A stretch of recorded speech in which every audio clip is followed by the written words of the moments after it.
Breaking news చూస్తున్నాం. విభజన హామీలపై CM Chandrababu అధ్యక్షతన రేపు అఖిలపక్ష సమావేశం కానుంది. అయితే ఇది సీఎం అధ్యక్షతన మూడోసారి అఖిలపక్ష సమావేశం.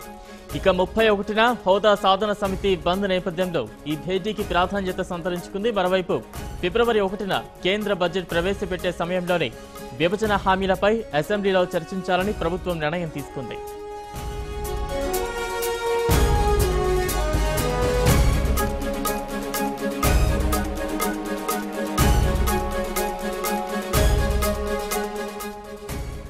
మరిన్ని అప్డేట్స్ మా ప్రతినిధి విజయసారథి అందిస్తారు. విజయసారథి, సీఎం చంద్రబాబు అధ్యక్షతన రేపు అఖిలపక్షం సమావేశం కానుంది. ఎలాంటి అప్డేట్స్ ఉన్నాయి?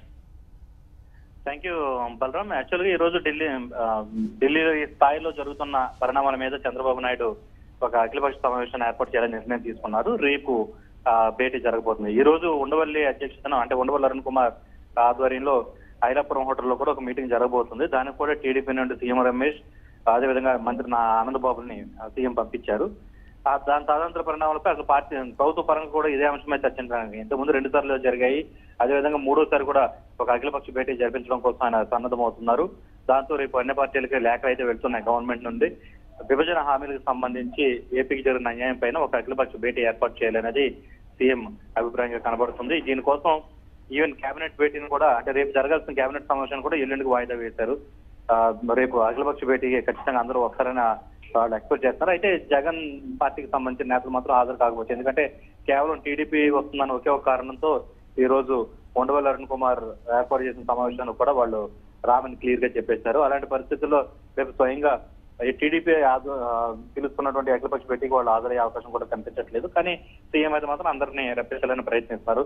ఎందుకంటే ఇంతకుముందు జరిగిన 2 కీలక సమావేశాల్లోనూ కూడా పెద్ద స్థాయి లీడర్లు ఎవరు కూడా పాల్గొలేదు. కాబట్టి ఇదే ఎన్నికల ముందు జరగబోయే ఆఖరి అఖిలపక్ష భేటీగా ప్రస్తుతం భావిస్తున్నారు. కాబట్టి ఈసారి ఏ స్థాయిలో లీడర్లు వస్తారా లేదా అనే దాని మీద తర్వాత రుతుకంట అయితే ఉంది. మరోవైపున ఫిబ్రవరి 1న ఎక్కడైతే అసెంబ్లీలో బడ్జెట్ పార్లమెంట్ లో బడ్జెట్ ప్రవేశపెడతారు, అదే రోజున ఇక్కడ దాని మీద అసెంబ్లీలో చర్చ జరగాలి. ఏపీకి ఇచ్చినటువంటి విభజన హామీల మీద కీలకమైన చర్చ జరగాలి. దానికి సంబంధించిన అన్యాయం ఏదైతే కేంద్ర ప్రభుత్వం చేసిందని టీడీపీ చెప్తుందో దానికి సంబంధించిన అంశాల మీద పూర్తి స్థాయిలో అసెంబ్లీలో చర్చ జరిగేలాగా ప్రణాళికలు తీసుకోవాలని కూడా సీఎం చెప్పారు.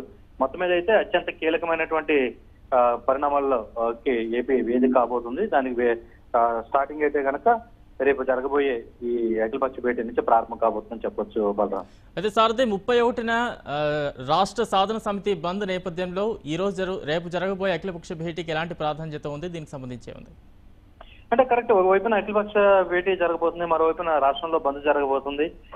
వీటన్నిటి నేపథ్యంలో కూడా అంటే ప్రభుత్వం కూడా పరోక్షంగా వాళ్ళకి మద్దతు ఇస్తుంది. మరోవైపు ఈవెన్ కేబినెట్ భేటీని కూడా వాళ్ళు ఒక రోజు పోస్ట్ పోన్ చేశారంటే ప్రభుత్వం నుంచి పూర్తి స్థాయిలో పరోక్ష పద్ధతి వరకు ఉన్నట్టుగానే కనబడుతుంది. గతంలో ఇదే అంశం మీద ఆర్టీసీకి సంబంధించిన యూనియన్లు కానీ కార్మిక యూనియన్లు కానీ అప్పట్లో బంద్ ప్రకటించినప్పుడు ప్రభుత్వం కూడా పూర్తిలో పరోక్ష మద్దతు ఇచ్చింది.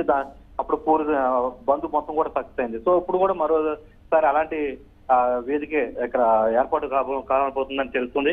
ముఖ్యంగా విపక్షాలు చేస్తున్నటువంటి మద్దతు బంద్ కానీ లేకపోతే ఈ సంపూర్ణ బంద్ని సక్సెస్ చేయాలన్న ఒక ఏర్పాటుకు కానీ పూర్తి స్థాయిలో ప్రభుత్వం నుంచి కూడా వారికి మద్దతు లభిస్తుందని కూడా చాలా క్లియర్ గా అర్థమవుతుంది.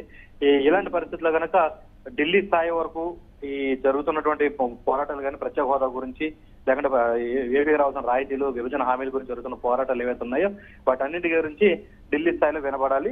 అయితే దానికి టీడీపీ ఆధ్వర్యం వహిస్తుందన్న విషయం కూడా స్పష్టంగా జనంలోకి వెళ్ళాలి అనేది టీడీపీ పార్టీ పరంగా తీసుకున్న నిర్ణయం. మరోవైపు ప్రభుత్వ పరంగా కూడా ఖచ్చితంగా ప్రజల పక్షాన ప్రభుత్వం ఉంది, ప్రజల ఆకాంక్షలకు అనుగుణంగా ప్రభుత్వం పనిచేస్తున్న ఒక సూచనలు కూడా ప్రజల్లోకి పంపించాల్సిన బాధ్యత తమపై ఉందని చంద్రబాబు భావిస్తున్నారు. ఈ నేపథ్యంలోనే పూర్తి స్థాయిలో ఈ బంద్ను సక్సెస్ చేసేందుకు పరోక్షంగా ఆయన కూడా సహకరిస్తున్నట్టుగా మనకు అర్థమవుతుంది బాలరావు.